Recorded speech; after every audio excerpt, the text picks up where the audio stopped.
Mga katambay, kamusta po? Si Kamanong po, nagbabalik na naman po muli para po magkomento po sa inyo dito po sa Tambayan Makabayan. Samahan niyo po inyong lingkod. Magkomentuhan po tayo. Magandang umaga po muna, tanghali, hapon, gabi. Madaling araw po sa atin lahat. Sana po nasa maayos po tayong kalagayan lahat, mga kababayan. Ito po, komentuhan po natin mga tambay, ito pong balita na muli pong nananawagan ng ating Vice President na palayain po ang ating dating Pangulong Duterte. Yung hiling po na interim release siyempre po dahil po sa kalusugan at kalagayan ng ating dating Pangulong Duterte. At siyempre po, komentuhan din po natin yung pahayag naman po ng DFA, yung Department of Foreign Affairs na sinagot po nila yung ginawa daw po nilang na welfare check-up sa dating Pangulong Duterte. Sinagot naman po nila ang Vice President, mga kababayan. Unahin po muna natin itong kahilingan ng ating Vice President na interim release ng dating Pangulo na muli po siyang nananawagan. Nanawagan si Vice President Sara Duterte sa International Criminal Court o ICC na palayain na ang kanyang ama na si dating Pangulong Rodrigo Duterte dahil sa mapanganib at hindi makataong kalagayan nito sa loob ng kulungan. Sa pahayag na inilabas ng pangalawang Pangulo, sinabi nito na nakatanggap sila ng impormasyon na nawala ng malay ang dating Pangulo sa kanyang silid at isinailalim sa laboratory tests at hindi agad na ipaalam sa pamilya Duterte ang insidente.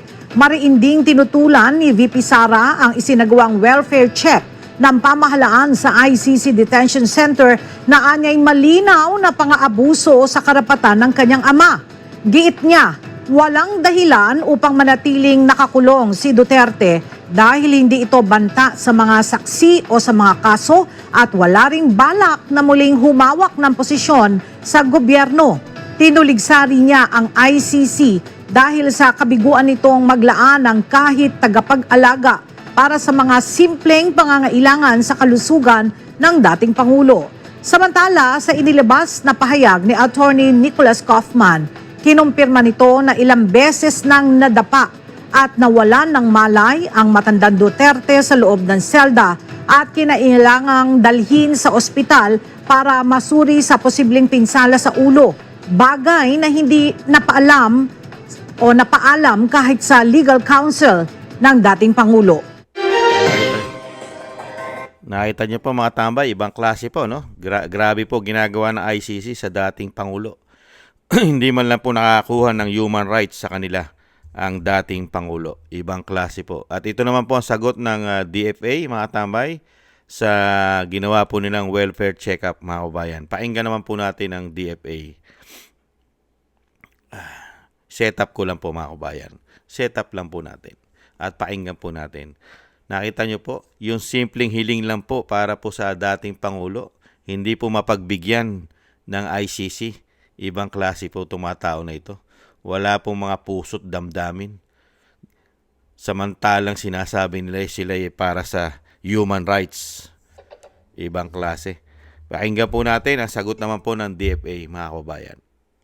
Muling nilinaw ng Department of Foreign Affairs ang ginawang welfare check kay dating Pangulong Rodrigo Duterte sa International Criminal Court o ICC ng Philippine Embassy sa The Hague. Ito ay kasunod ng pahayag na inilabas ni Vice President Sara Duterte nitong September 27 na hinayaan anya ng ICC na magsagawa ng welfare check ang mga tauhan ng gobyerno ng Pilipinas upang samantalahin ang mahinang katawan ni former President Duterte.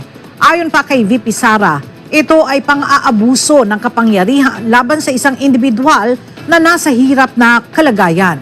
Pinabulaan na naman ito ng DFA at sinabing ang welfare check ay profesional, hindi panghihimasok at isinagawang may paggalang ng mga career consular officials ng embahada at hindi ng mga umano'y agents ng gobyerno.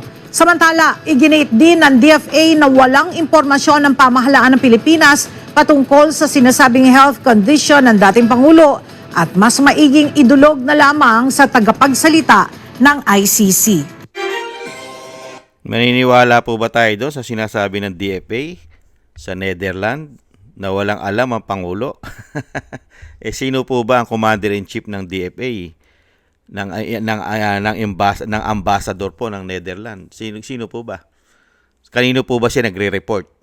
Katarantaduhan po 'yon, kalokohan po 'yon.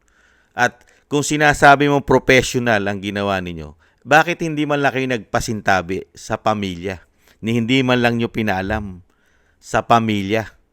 Yung gobyerno nga nagpatapon. Pinatapon nga ng gobyerno. Hindi po ba kidnapping pa ang ginawa dyan, findings? At hindi nakakuha ng due process ang dating Pangulong Duterte sa ating bansa. Tapos ngayon sasabihin nyo, professional. Professional ang ginawa ninyo. Mga hindot kayo. Hiyang-hiya naman kami sa inyo. Ibang klase itong DFA po na ito. Dito po sa pahayag po ng Department of Foreign Affairs. Dito po sa ginawa nilang welfare check-up.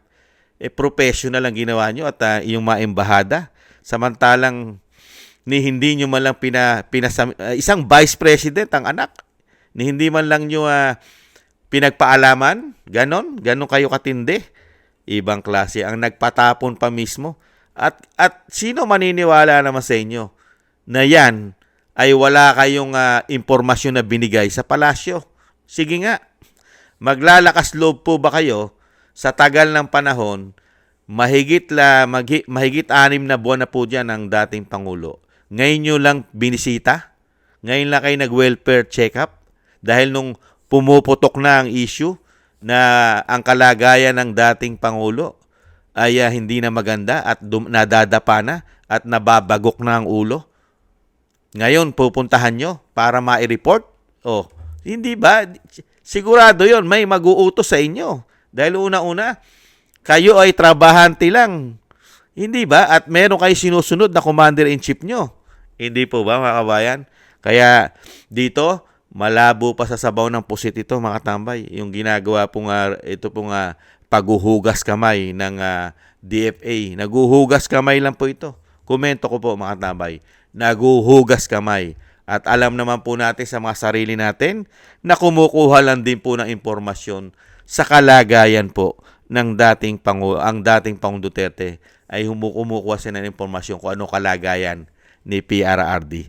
Hindi po ba? Hindi naman po bobo tanga mga Pilipino, mga kababayan. At syempre po, dito po mga tambay, yung sinasabi nga po natin, yung muling panawagan po ng ating Vice President at pamilya Duterte ay makatarungan po yan. Unang-una mga kababayan, wala pong kaso sa Pilipinas. At ang pangunahing rules po o batas ng ICC, alam naman po natin, hindi po sila basta-basta kukuha ng isang sinasabing akusado kung ito po ay wala namang kaso sa Pilipinas.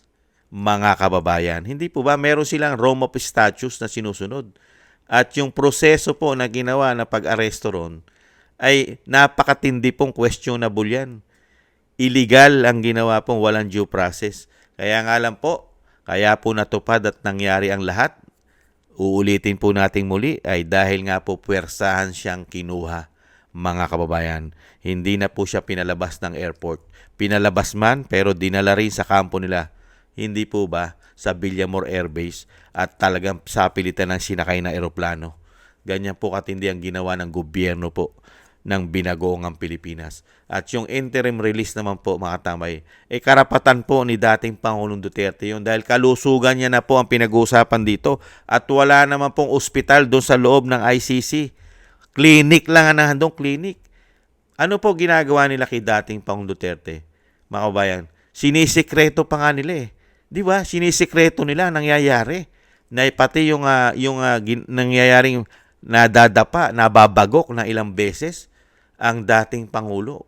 Mga kababayan, sikreto pa rin. Kaya lang po pumutok yan dahil meron pong naging concern sa kalagayan ni dating Pangulong Duterte na empleyado po roon sa loob ng ICC. Doon po sa sinabi po ni Atty. Roque. Di po ba? Kaya lang po lumabas po lahat yan at umami na rin po ang ICC sa wakas na talagang nangyayari nga po yan sa dating Pangulong Duterte na nadadapa at nababagok ang ulo. Hindi po ba? At inilinaw na rin po dahil mismo po si Atty. Capman ay hindi rin po pinagsasabihan o sinasabihan ng ICC sa nangyayari sa ating dating Pangulong Duterte. Mga kababayan, ito lang pong huli. ito lang huli dahil pumutok na po. Hindi po ba? Kaya dito po sa ginagawa ng ICC, dapat po ito, questionin po ito. Questionin po ito ng buong mundo. Hindi po ba? Dahil sa ginagawa po ng ICC, ay mukha po yatang namumulitika na rin po ang ICC, mga kababayan. Hindi kaya aaksyonan ito? Mga kababayan, wala kayang aaksyong bansa rito? Nakasapi ng ICC? Dahil ang ating bansa ay hindi naman kasapi ng ICC, mga kababayan. At pati ang ating pamahalaan ay walang concern sa dating Pangulo. Wala rin pong concern ang pamahalaan natin eh. Hindi po ba? Kaya nakakalungkot lang po mga kababayan. Mismong pamahalaan natin, walang concern sa kalusugan ng dating Pangulo. Mga kababayan, Pilipino yan. Pilipino. Kaya dyan mo makikita ang kawalang-hiyaang ginawa ng administrasyon po ng binagoong ang Pilipinas sa dating Pangulo. Mga kababayan, mga walang puso po ito. Mga walang puso at walang pagmamahal sa kapwa Pilipino. Samantalang sila yung napakaraming issue na kinaharap po sa kanilang panunungkulan. Hindi po ba, mga kababayan? Tingnan po natin kung hanggang saan po. Kung hanggang saan po ang kapal ng pagmumukha ng ICC dahil hanggang ngayon po ay talagang kinikitil po nila ang karapatan ng dating Pangulong Duterte. Lalo-lalo po ang karapatan niya na ang kanyang kalusugan ay maibigay dito ang tama at proseso na sinasabing medical treatment na ito po'y makukuha po sa ospital, hindi po sa clinic ng ICC. At siyempre yung aruga ng pamilya, napaka-importante po yan, ang aruga ng pamilya. Mga kababayan, ganyang klase po pala ang mga banyaga. Pagka pala ang mga banyaga katulad ng ICC na ito ay nagamit ng politika, pati pala ang mga puso nito umano ay nawawala na, mga kababayan. Ibang klase po pala ang mga puso ng mga banyaga na yan pagka nagagamitan na umano ng salapi. Nawawala na po ang mga konsensya at awa sa isang matanda na maraming sakit at wala pang conviction at hindi pa convicted, mga kababayan, doon sa binibintang nila. Mga kababayan, ang napakahirap po. Iba po kasi ang sinusunod natin na saligang batas sa ating bansa. May karapatan po ang Pangulo ng bansa na linisin at ilagay sa hindi mapapahamak ang taong bayan, lalo-lalo po sa ibinibintang nila. Pero doon naman sa bansa na banyaga, iba naman po ang kanilang polisiya. Pilit po nilang yung polisiya nila ang gusto nilang masunod. Samantalang tayo may soberenya at may sarili tayong judicial at batas at saligang batas at katungkulan ng isang pangulo ng ating bansa na protektahan ang ating mahigit 100 milyong Pilipino na hindi ito malulong sa bisyo na makakasira sa mga susunod na henerasyon. Hindi po ba? Kaya nakakalungkot po. Dahil ang lahat naman po ito ay alam naman po natin kung sino ang may kagagawan, mga kababayan. Ang mga sakim, swapang at ganid sa kapangyarihan at sa pera ng taong bayan. Kaya muli po mga tambay, tingnan po natin at abangan po natin kung ano naman po ang gagawin na hakbang ng ICC dito sa mga panawagan po ng ating Vice President. At dito naman po sa DFA, mga kabayan, huwag na po kayong maghugas kamay. Bistado na po kayo. Hindi naman po kayo pupunta ron para bumisita. Yung welfare check-up na yan, kung wala pong mag-uutos sa inyo, huwag na po kayong maghugas kamay. Alam na po namin ang totoo. Kayo po ay may sinusunod lamang. Hindi po ba? Muli po mga tambay, isama po natin sa ating mga dasal na sana po ay katigan po at makuha po ng dating Pangulong Duterte ang tama at yung kanya pong kalusugan ay hindi po malagay sa alanganin. Sana po ito ay pagbigyan naman ng ICC na ayaw na po ibigay ang kanila pong respeto sa isang tao na kailangan din po nilang bigyan ng human rights, mga kababayan. Maraming salamat po mga kababayan sa mga dasal po ninyo sa ating Pangulo, sa ating dating Pangulong Duterte. Thank you po sa mga dasal mga kababayan na siya po ay maingatan at lalong-lalo po ang kanyang kalusugan mga kababayan. Maraming salamat po sa gusto po natin Tambayang Makabayan sa YouTube at TikTok. At sa ating po mga subscribers, maraming salamat din po mga kababayan. At siyempre po sa mga nagbibigay po ng tulong at biyaya, maraming salamat din po sa inyo. Shoutout po sa inyo lahat. At sa patuloy po nagsusubscribe, thank you po.